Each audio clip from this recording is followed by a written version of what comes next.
Selamat pagi teman-teman semua. Hari ini kita akan mengikuti sosialisasi pemahaman budaya positif oleh Ibu Elfrida Yulianti. Acara yang pertama doa. Kepada yang membawakan doa kami persilakan.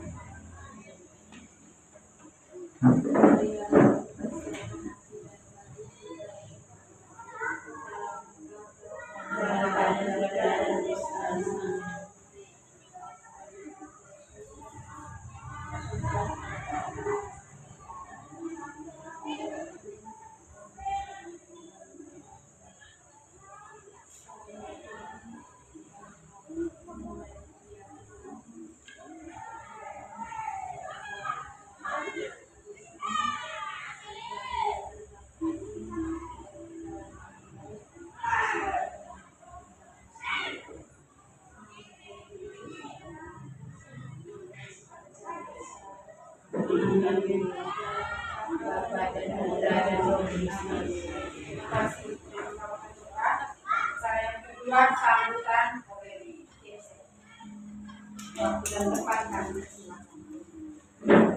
terima kasih atas kesempatan yang diberikan kepada saya. Selamat pagi untuk kita semua. Selamat pagi. Yang saya hormati rekan-rekan ibu semua, yang saya hormati pula Ibu Elfrida, PGP Angkatan ke-9.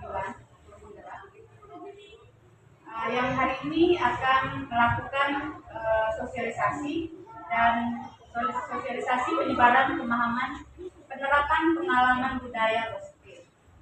Jadi untuk sosialisasi ini saya rasa penting dan juga perlu kita ketahui bahwa nanti kita akan melakukan atau melaksanakan beberapa aksi nyata di kelas kita masing-masing, yaitu di sekolah kita berupa budaya-budaya positif, kebiasaan-kebiasaan dan juga perilaku-perilaku yang semestinya harus berpihak pada murid. Dan sosialisasi ini yang awalnya mesti dari kita Bapak dan Ibu guru sebagai stakeholder ke depan yang akan mengikuti sosialisasi ini, kemudian yang nanti akan kita gunakan atau kita lakukan berupa aksi nyata di kelas kita masing-masing. Itu secara khusus dan secara garis besar, kebiasaan-kebiasaan itu akan kita gunakan pada lembaga pendidikan di SD Santa Maria Maumere.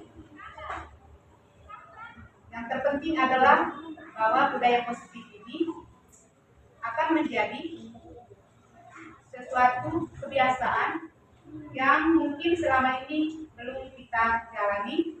Dengan adanya sosialisasi ini akan membuka ruang bagi kita, Bapak Ibu guru dan juga pegawai, serta semua Bapak Ibu pengasuh guru mata pelajaran yang nanti akan kita mengimplementasikannya di mapel atau mata pelajaran kita masing-masing.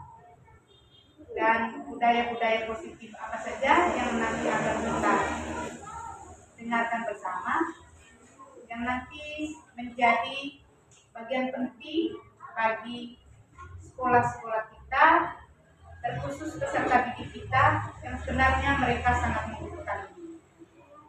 Dan yang menjadi hal yang sangat penting adalah semuanya harus berpihak pada karakteristik dan kebiasaan peserta didik. Dan sebelum semuanya ini, kita juga, saya selaku kepala sekolah sebagai pimpinan di lembaga pendidikan membuka ruang yang seluas-luasnya bagi ibu calon guru penggerak maupun kepada rekan-rekan guru yang lain yang akan menjadi calon guru penggerak ke depannya. Di akhir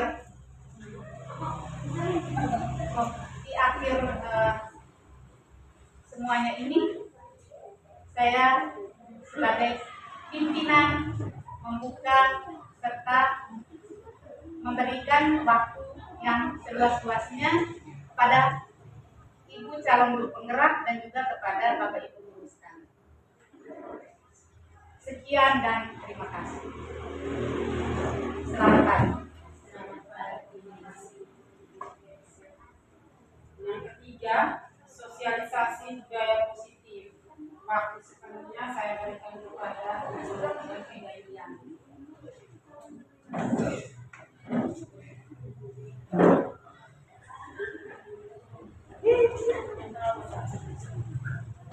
Baik, selamat pagi untuk kita semua. Selamat pagi. Salam dan bahagia. Yang terhormat Ibu Kepala Sekolah, yang terhormat Bapak Ibu Dewan Guru SMP Santa Maria, yang meluangkan waktu untuk hadir bersama saya di ruangan ini. Pertama-tama, marilah kita panjatkan puji dan syukur kehadirat Tuhan Yang Maha Esa karena atas berkat dan karunia-Nya kita dapat berkumpul di tempat ini bersama saya dalam penyebaran pemahaman budaya positif. Yang kedua, saya ucapkan limpah terima kasih kepada Ibu Kepala Sekolah beserta Bapak Ibu Guru semua yang telah meluangkan waktu untuk berkenan hadir dalam diseminasi atau menyebarkan pemahaman penerapan pengalaman budaya positif. Ini sebagai salah satu tugas dari pendidikan guru penggerak dalam modul 1.4.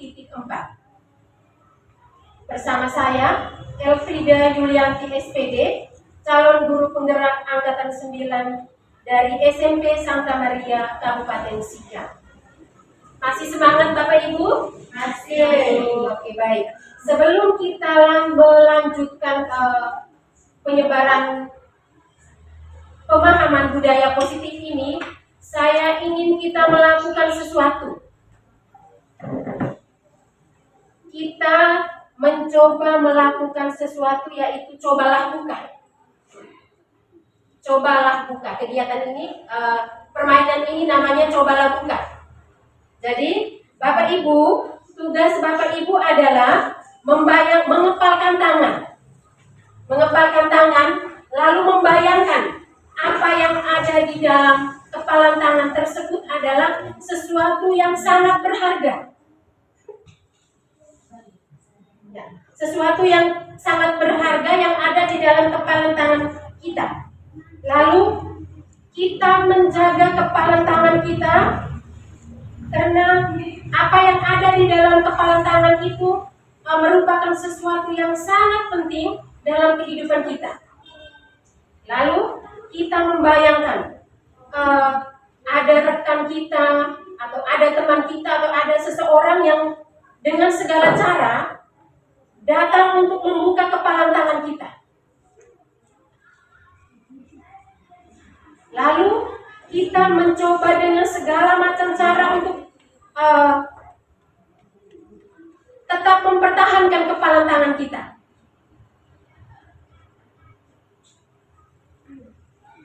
Lalu teman kita itu yang datang untuk mencoba membuka kepalan tangan kita itu, dia mencoba dengan segala macam cara.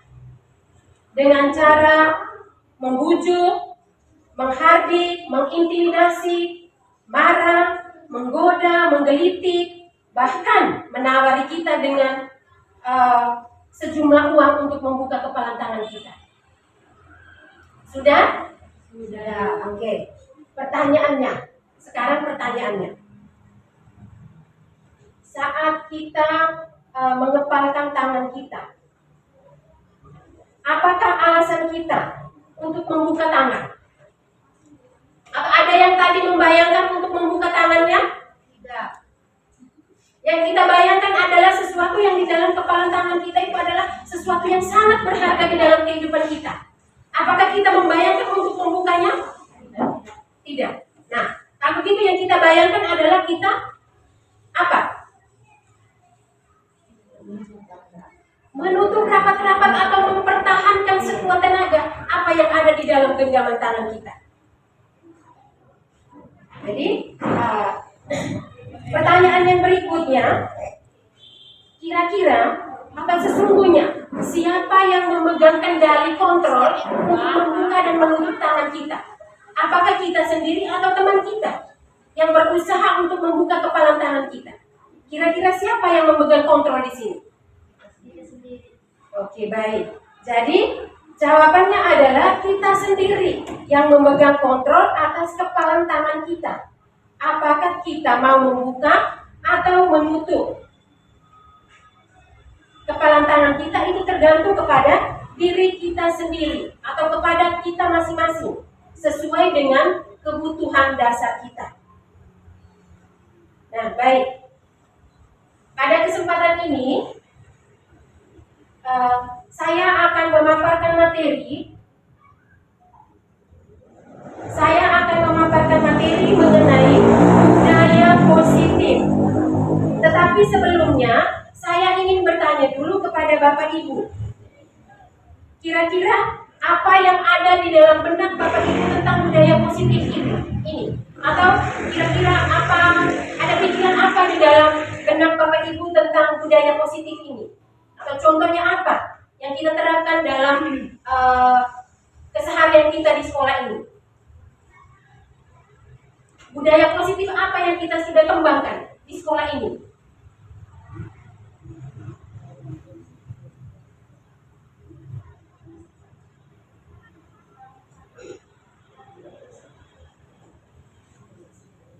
Membersihkan lingkungan sekolah. Baik, membersihkan lingkungan sekolah, apa lagi?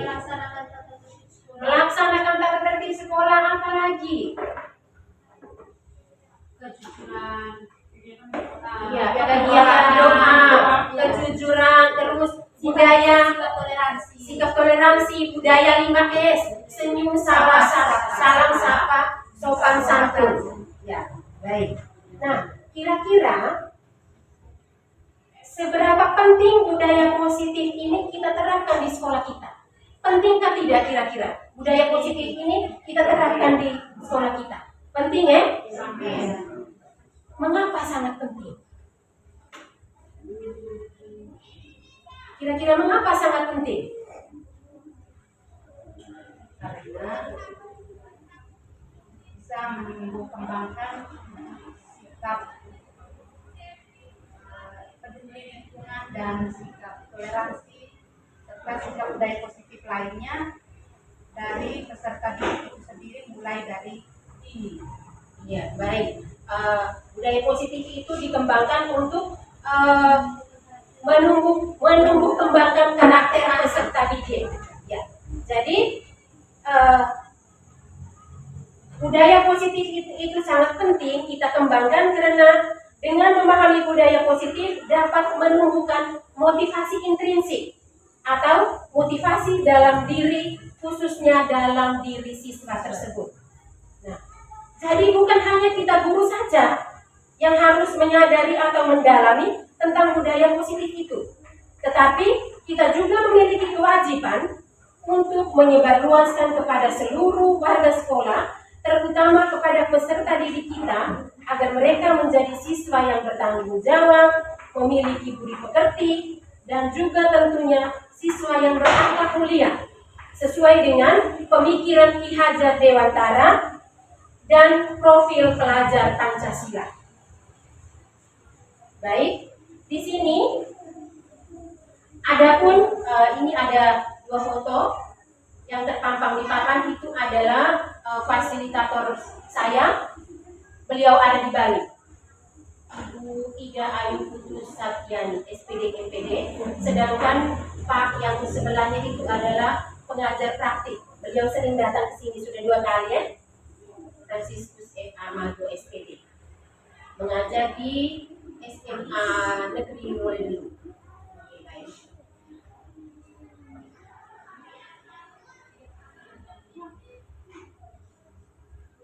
Ya, tadi bahwa budaya positif itu sangat penting karena sebagai guru tentu kita memiliki peran yang besar dalam mewujudkan disiplin positif, baik di dalam kelas maupun di lingkungan sekolah. Di lingkungan sekolah, guru dapat menerapkan budaya positif seperti bekerja sama dengan rekan sejawat, berinteraksi secara akrab dengan peserta didik, menerapkan sikap disiplin dan bertanggung jawab, serta menjadi teladan bagi peserta didik. Sedangkan di lingkungan kelas, salah satu langkah yang guru dapat lakukan adalah membangun budaya positif melalui komunikasi serta adanya keyakinan yang diyakini baik dan positif. Adapun beberapa materi, konsep inti dalam budaya positif ini ada beberapa, yaitu yang pertama, perubahan paradigma belajar, yang kedua, disiplin positif, yang ketiga, nilai-nilai kebajikan, yang keempat, kebutuhan dasar manusia, yang kelima, motivasi perilaku manusia, keenam, posisi kontrol guru, ketujuh, keyakinan kelas, dan yang kedelapan, segitiga restitusi. Ya. Mari kita lihat bersama. Masih semangat? Masih. Baik. Jadi kalau saya bilang SMP Santa Maria, kita jawab luar biasa. Tunjukkanlah bahwa kita semangat. SMP Santa Maria itu luar biasa. SMP Santa Maria luar biasa. Sekali lagi, mana semangatnya? SMP Santa Maria luar biasa. Kita lihat materi yang pertama, perubahan paradigma belajar.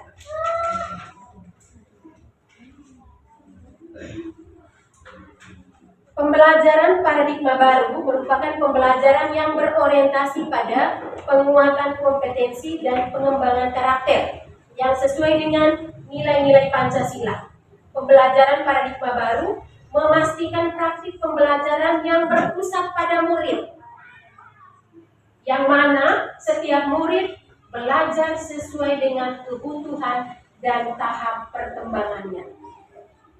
Nah, pembelajaran paradigma baru itu dilakukan melalui kegiatan pembelajaran di kelas atau intrakurikuler dan di luar kelas atau kokurikuler dan ekstrakurikuler. Pembelajaran intrakurikuler dilakukan secara terdiferensiasi sehingga peserta didik memiliki cukup waktu untuk mendalami konsep dan menguatkan kompetensi.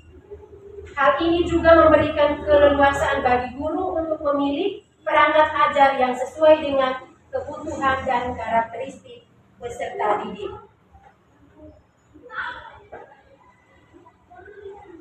Ya, yang berikut, pembelajaran kokurikuler berprinsip pada pembelajaran interdisipliner yang berorientasi pada pengembangan karakter dan kompetensi umum. Sedangkan pembelajaran ekstrakurikuler dilaksanakan sesuai dengan minat murid dan sumber daya satuan pendidikan. Ya. Nah, pembelajaran tadi berpusat pada murid. Nah, pembelajaran berpusat pada murid itu sesuai dengan profil pelajar Pancasila. Di mana profil pelajar Pancasila itu yang sudah kita ketahui bersama. Yang pertama, beriman, bertakwa kepada Tuhan Yang Maha Esa dan berakhlak mulia. Yang kedua, mandiri. Yang berikut, bernalar kritis, kreatif, bergotong royong, dan berkebinekaan global. Ya.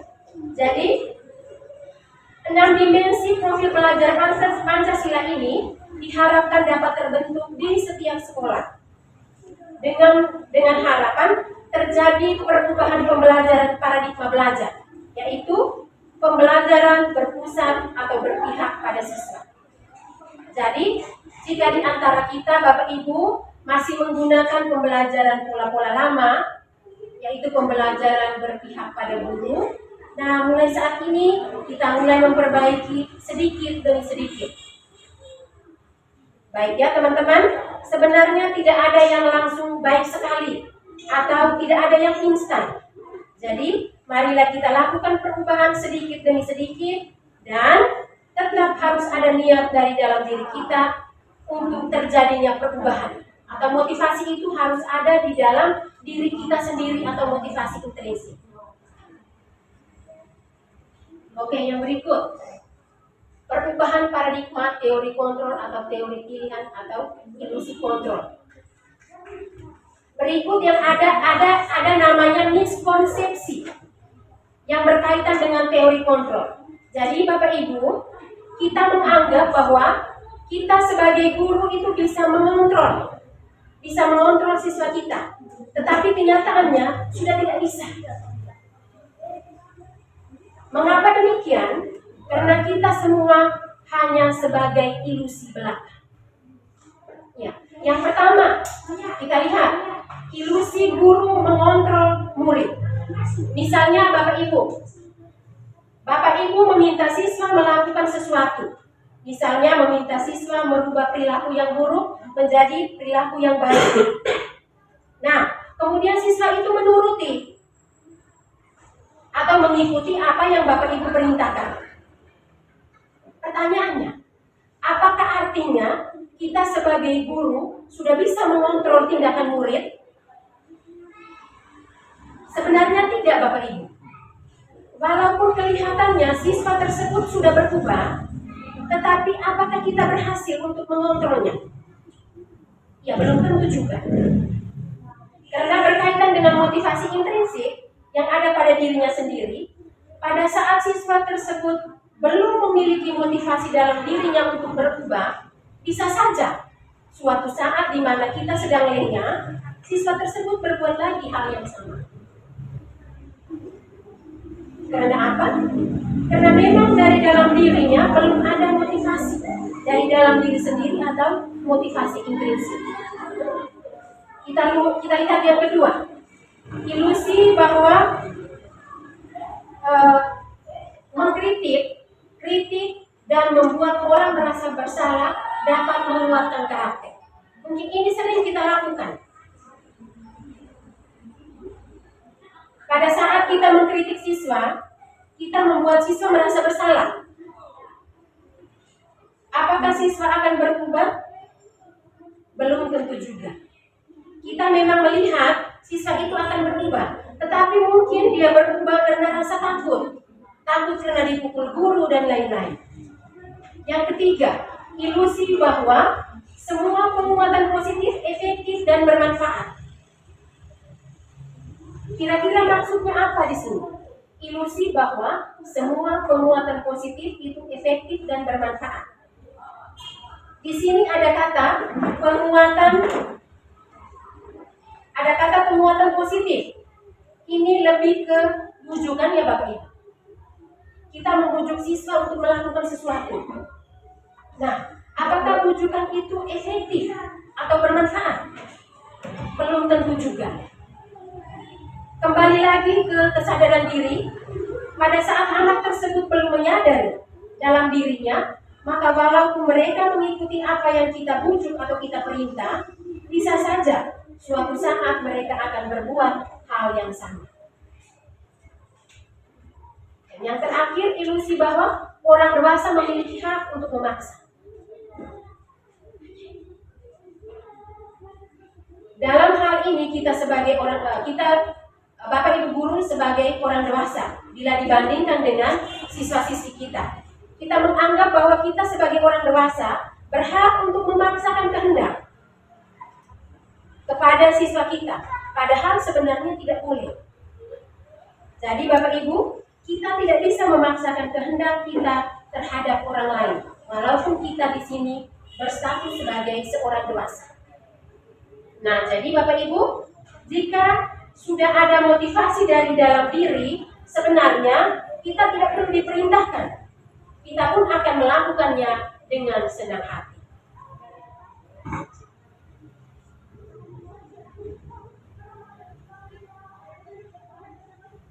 Ya, baik. Yang berikut berkaitan dengan teori kontrol, kita harus merubah paradigma kita dari paradigma stimulus ke pendekatan teori kontrol. Nah, seperti apa?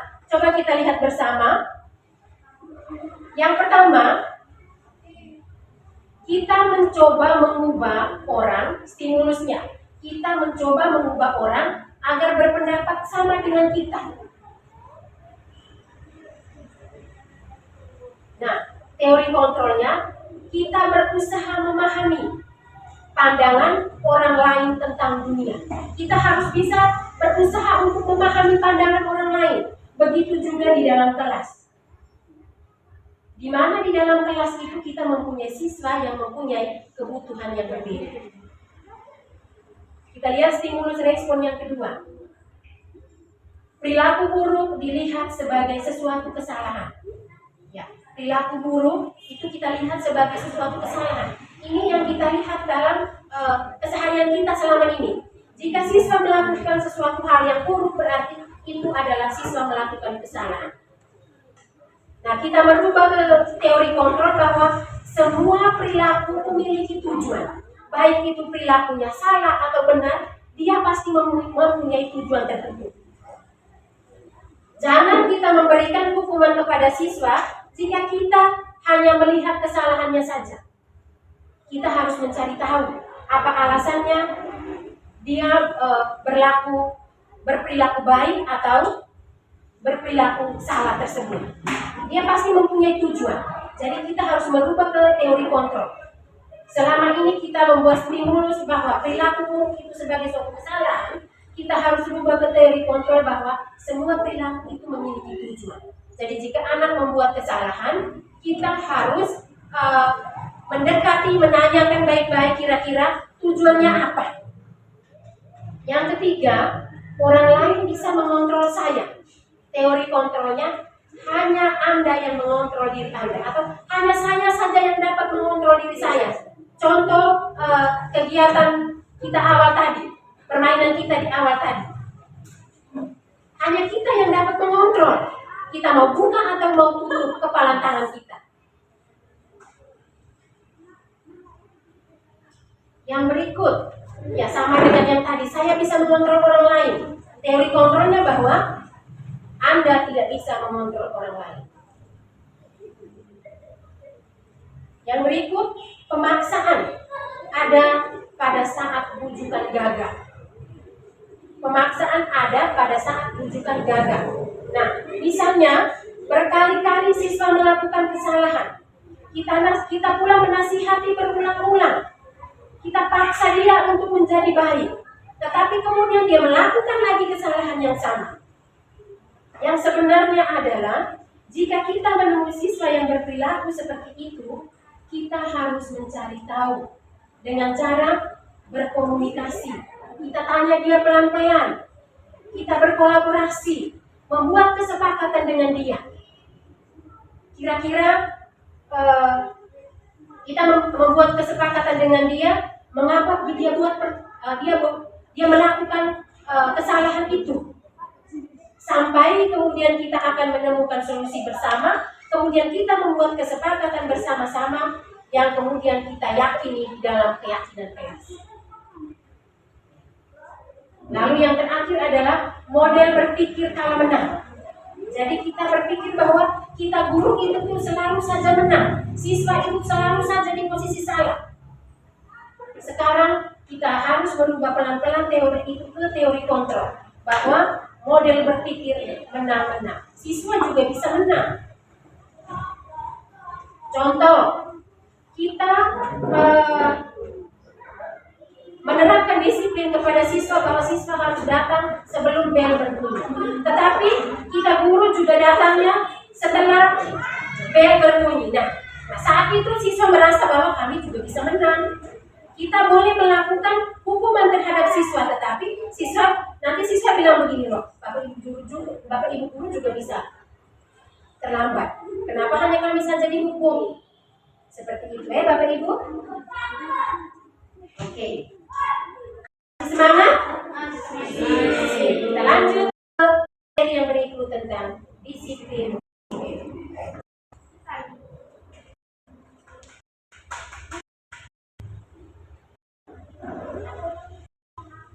Disiplin positif.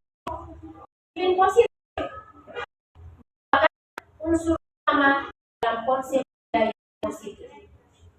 Kebanyakan orang akan menghubungkan kata disiplin dengan kata tertib, teratur, dan kepatuhan pada peraturan. Kata disiplin juga sering dihubungkan dengan hukuman. Jika dibawa ke pembelajaran, maka yang terbaik adalah pada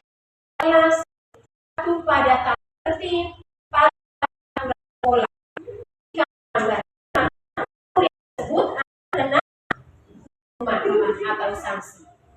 Nah, mari kita lihat Bapak Ibu, berdasarkan konsep disiplin positif menurut Bapak Ki Hajar Dewantara bahwa untuk mencapai kemerdekaan dalam kondisi pendidikan kita saat ini, untuk menjadikan murid yang merdeka, satu-satunya harus ada disiplin.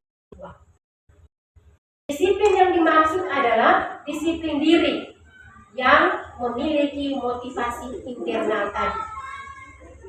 Jika kita tidak memiliki motivasi internal, maka kita memerlukan pihak lain untuk mendisiplinkan kita, atau motivasi eksternal, karena berasal dari luar, bukan dari dalam diri kita sendiri. Konsep disiplin ini juga menurut Dian Gosen, dia menyatakan bahwa arti dari kata disiplin berasal dari kata bahasa Latin disciplina, yang artinya belajar. Kata disiplin juga berasal dari akar kata yang sama dengan disiplin atau murid atau pengikut. Untuk menjadi seorang murid atau pengikut, seorang harus paham betul alasan mengapa mereka mengikuti suatu aliran atau ajaran tertentu, sehingga motivasi yang terbangun adalah motivasi intrinsik, bukan ekstrinsik. Yang berikut, Dian Gosen juga menyatakan bahwa arti asli dari kata disiplin ini juga berkonotasi dengan disiplin diri dari murid-murid Socrates dan Plato.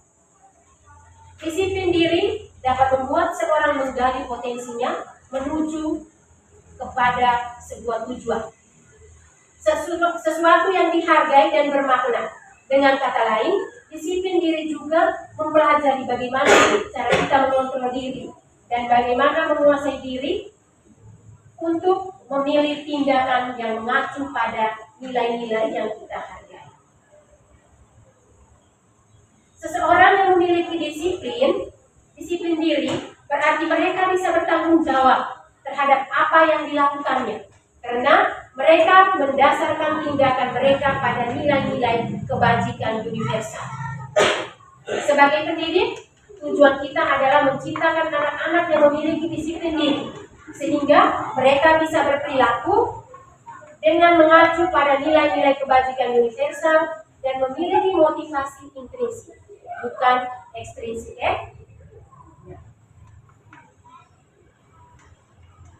Yang berikut, kita masuk ke nilai-nilai kebajikan. Nilai-nilai kebajikan universal. Nilai-nilai kebajikan adalah sifat-sifat positif manusia yang merupakan tujuan mulia yang ingin dicapai setiap individu. Nilai-nilai tersebut bersifat universal dan lintas bahasa, suku, bangsa, agama, maupun latar belakang. Setiap perilaku atau perbuatan memiliki suatu tujuan.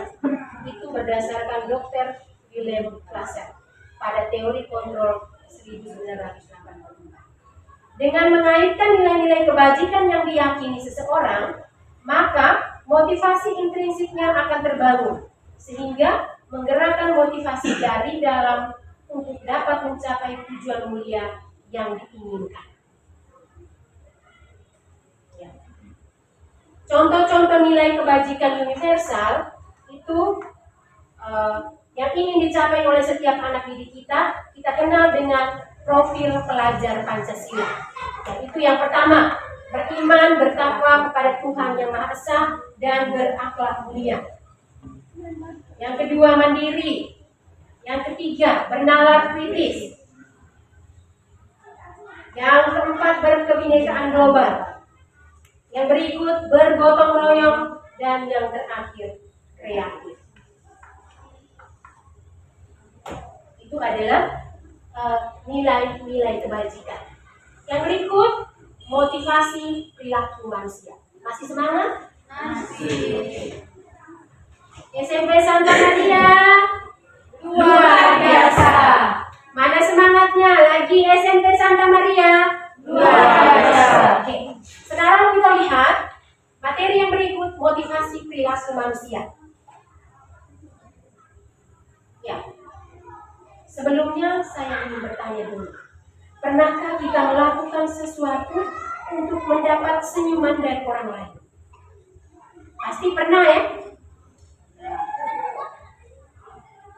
Kita melakukan sesuatu ingin mendapat hadiah, atau mendapat pujian, atau mendapatkan uang. Apalagi kira-kira alasan orang untuk melakukan sesuatu? Untuk mendapatkan uang, untuk dipuji, untuk dapat senyuman dan lain-lain, tak? Ya. Jadi baik, sekarang mari kita lihat motivasi perilaku manusia itu ada 3. Yaitu yang pertama, untuk menghindari ketidaknyamanan atau hukuman. Untuk menghindari ketidaknyamanan atau hukuman. Ini adalah tingkat terendah dari motivasi perilaku manusia. Biasanya orang yang memiliki motivasi perilaku ini untuk menghindari hukuman atau ketidaknyamanan. Dia akan bertanya, kira-kira apa yang akan terjadi apabila saya tidak melakukannya? Jadi dia memiliki motivasi bukan dari dalam dirinya, tetapi motivasi dari luar. Karena dia bertanya, kira-kira apa yang akan terjadi apabila saya tidak melakukannya? Sebenarnya mereka sedang menghindari permasalahan yang mungkin muncul dan berpengaruh pada mereka secara fisik. Ya, untuk mendapatkan imbalan dari orang lain atau institusi. Apa yang akan saya dapatkan apabila saya melakukannya? Nah, itu juga motivasi dari luar. Kira-kira apa yang akan saya dapatkan apabila saya melakukan ini? Yang ketiga, untuk menghargai diri sendiri.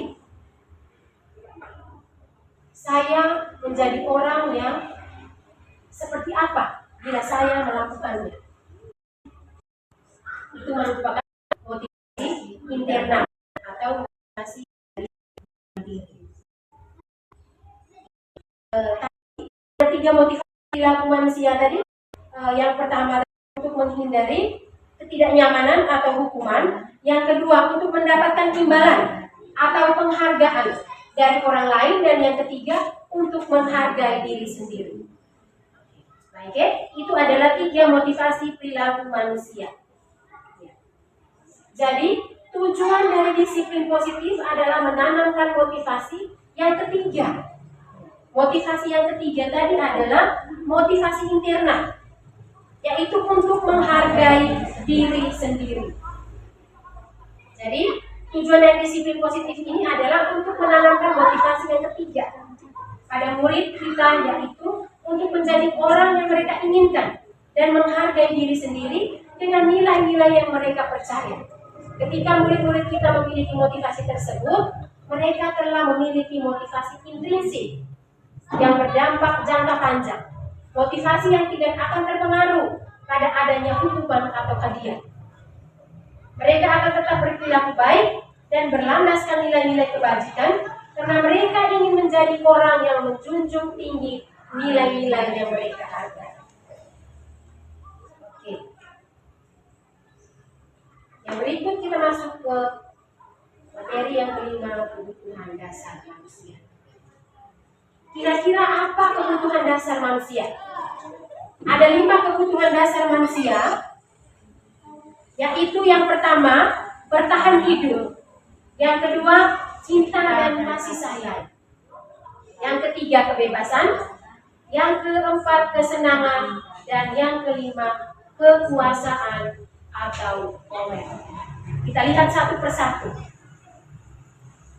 Ya, pertanyaannya, kira-kira kebutuhan dasar manusia ini apa hubungannya dengan kegiatan di dalam kelas? Nah, saya coba memberikan kita gambaran suatu kasus bahwa siswa di dalam kelas itu mempunyai kebutuhan. Ada siswa di dalam kelas yang kita sementara mengajar, mereka mengantuk atau mereka berbuat seolah-olah kita harus memperhatikan mereka, bahwa itu mereka punya kebutuhan.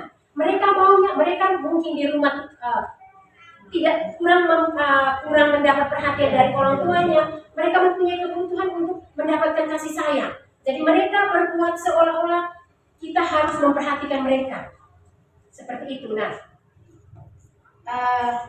saya ambil salah satu kasus, misalnya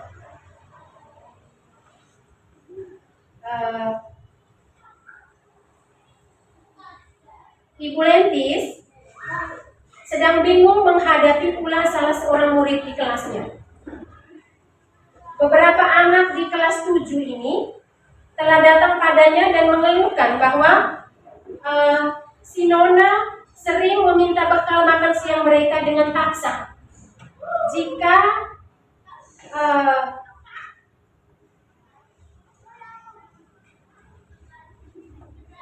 kita sebagai Ibu Lentis, nah bagaimana atau apa sikap kita untuk menghadapi hal tersebut? Kira-kira menurut kita bagaimana, apa yang harus kita lakukan untuk menghadapi Nona ini? Berdasarkan 5 kebutuhan dasar manusia ini.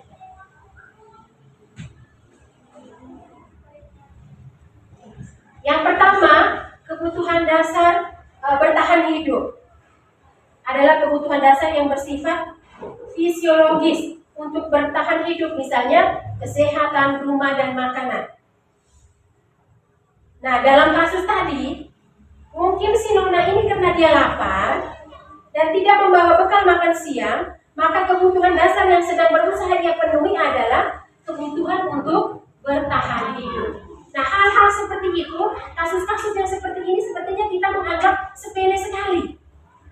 Tetapi sebenarnya kalau kita telusuri lebih dalam, sebenarnya anak-anak itu sedang memenuhi kebutuhan dasar mereka. Oke, itu yang pertama. Yang kedua, kebutuhan kasih sayang dan rasa diterima. Ya, kebutuhan ini dari 3 kebutuhan berikutnya adalah kebutuhan psikologi. Kebutuhan untuk disayangi dan diterima, meliputi kebutuhan akan hubungan dengan koneksi sosial.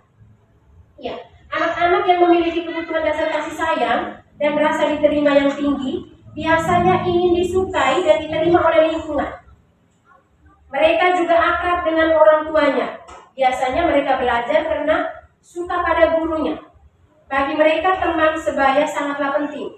Mereka juga biasanya suka belajar dalam kelompok. Nah, dalam kasus tadi, bahwa alasan mengapa Nona mengambil bekal teman-temannya karena dia merasa senang. Temannya jadi memperhatikan dia, atau bapak ibu guru juga jadi memperhatikan dia.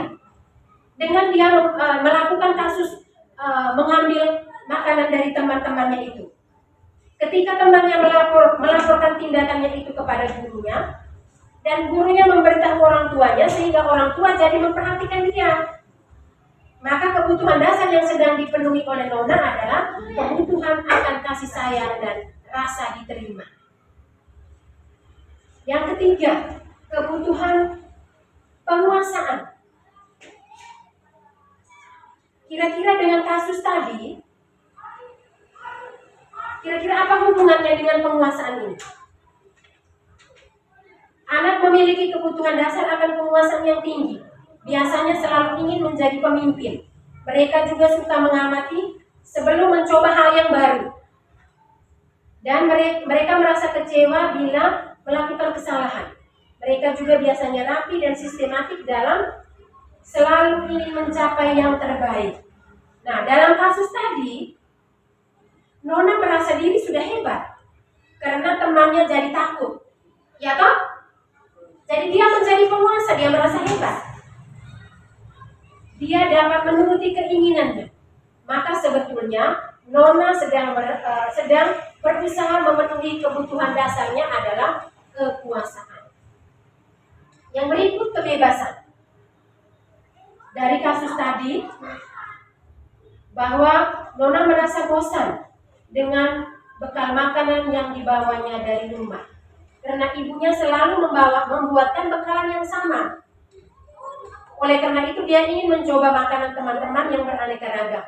Maka dengan demikian Nona berusaha memenuhi kebutuhan dasarnya adalah kebebasan. Yang terakhir, kebutuhan kesenangan.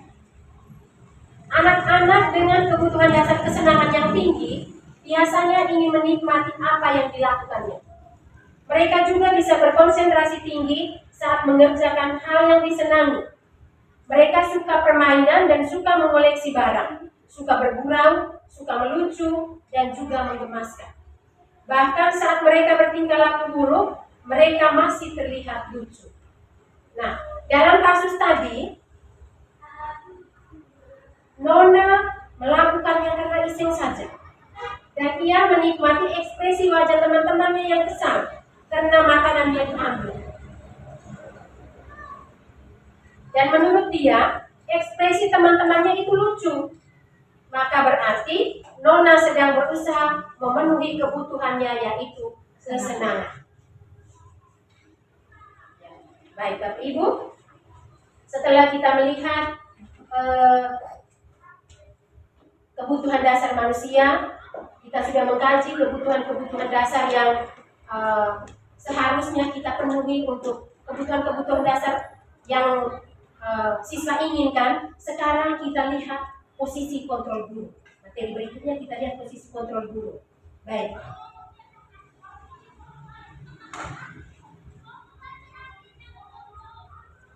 Posisi kontrol guru merupakan bagian dari disiplin yang berpihak pada murid. Posisi kontrol ini sering dilakukan guru adalah penghukum. Benarkah tidak selama ini kita lakukan ini? Posisi kontrol yang kita lakukan itu sering menghukum, membuat orang merasa bersalah.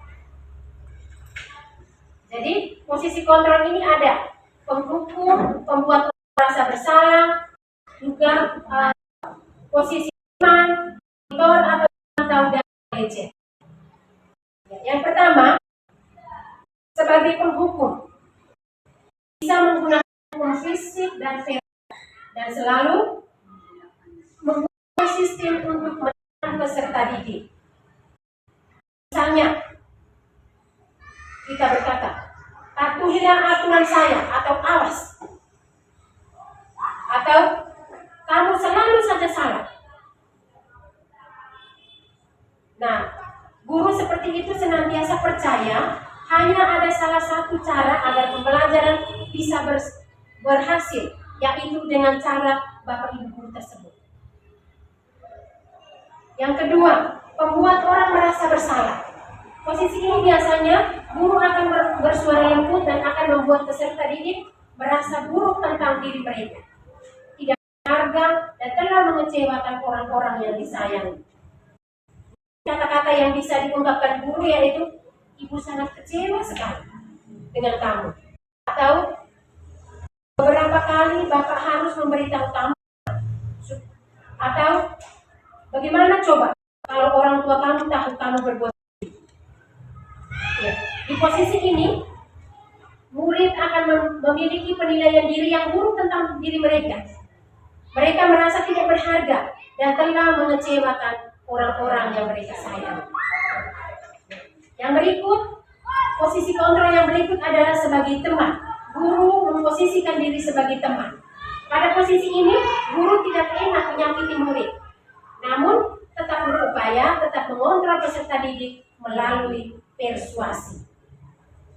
Ya, guru di posisi teman menggunakan hubungan baik dan humor untuk mempengaruhi seseorang.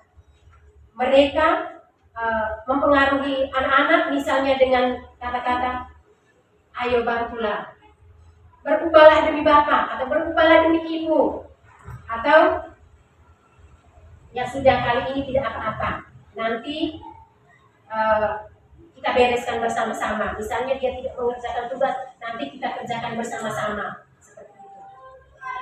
Hal negatif dari posisi teman ini adalah suatu saat guru tersebut tidak membantu, maka murid akan merasa kecewa. Hal yang negatif dari posisi kontrol guru sebagai teman ini, bahwa suatu saat jika guru tidak membantu, maka murid akan merasa kecewa. Dan pasti dia berpikir, saya pikir Bapak mau bantu saya atau ibu guru mau bantu saya, seperti itu. Ya, murid yang merasa dikecewakan dan tidak mau lagi berusaha. Hal lain yang mungkin timbul adalah murid hanya akan bertindak untuk guru tertentu dan tidak untuk guru lainnya. Hasil akhirnya murid akan tergantung pada guru tersebut. Oke. Posisi yang berikut adalah sebagai monitor atau pemantau. Maksudnya, guru mengawasi dan bertanggung jawab atas perilaku peserta didik yang diawasi. Ya, posisi pemantau berdasarkan pada peraturan-peraturan dan konsekuensi. Dengan menggunakan sanksi atau konsekuensi, kita dapat memisahkan hubungan pribadi kita dengan murid sebagai seseorang yang menjalankan posisi pemantau. Misalnya pertanyaan-pertanyaan yang kita ajukan. Peraturan yang mana yang kamu langgar? Atau apa yang telah kamu lakukan? Atau sanksi atau konsekuensi apa yang harus kamu jalankan? Seperti itu. Jadi, sebagai seorang pemantau, sangat mengandalkan penghitungan, catatan, atau data yang dapat digunakan sebagai bukti atas perilaku seseorang. Posisi ini akan menggunakan catatan. Misalnya kita sudah mendaftar, berapa kali dia terlambat, berapa kali siswa tersebut tidak mengerjakan tugas dan lain-lain.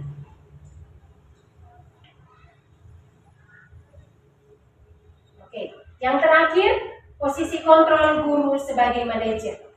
Guru berbuat sesuatu bersama dengan murid dan mempersilahkan murid mempertanggungjawabkan perilakunya, mendukung murid agar dapat menemukan solusi atas permasalahannya sendiri.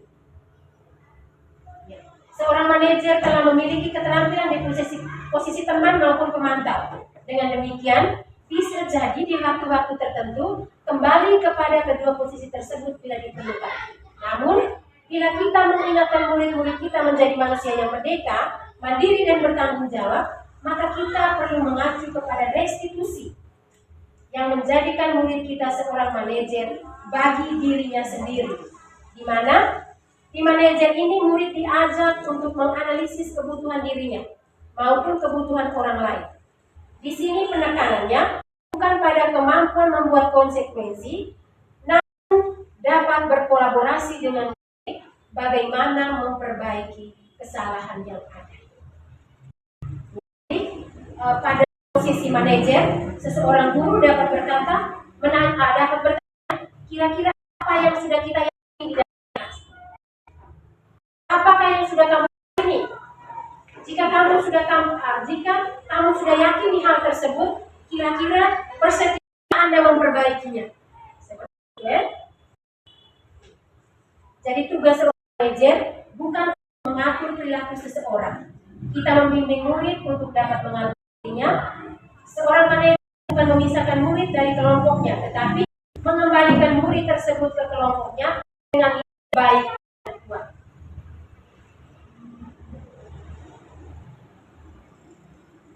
Ya, jadi bisa jadi dalam praktik penerapan disiplin sehari-hari kita akan kembali ke posisi teman, ke pemantau, karena murid yang ditangani belum siap diajak berdiskusi atau diundang melakukan restitusi.